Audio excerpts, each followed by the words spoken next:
हमारे रोज़-बरोज़ के खाने में ब्रेड या टोस्ट का बहुत ही ज़्यादा इस्तेमाल होने लगा है।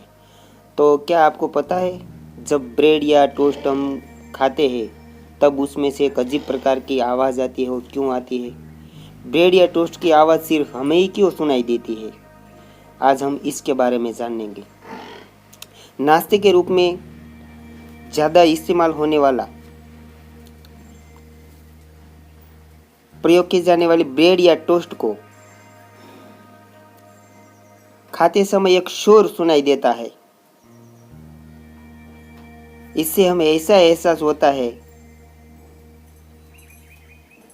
जैसे आसपास बैठे लोगों को सुन रहे होंगे। वास्तव में ऐसा कुछ नहीं होता।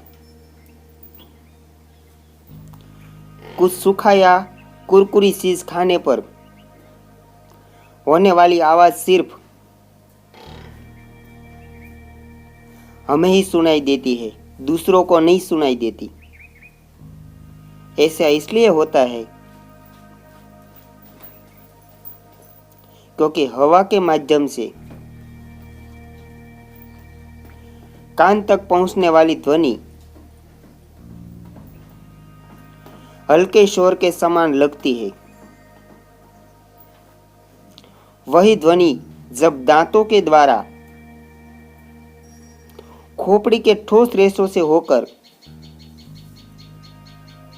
हमारी सुनने वाली संवेदनाओं की वाहक शिरों तक पहुंचती है, तो यह तेज शोर में बदल जाती है। यह शोर सिर्फ हमारे कान में ही होता है, आसपास बैठे लोगों को परेशान नहीं करता। इसलिए इसे बिंदास खाइए। अस्तु। जय हिंद, जय भारत।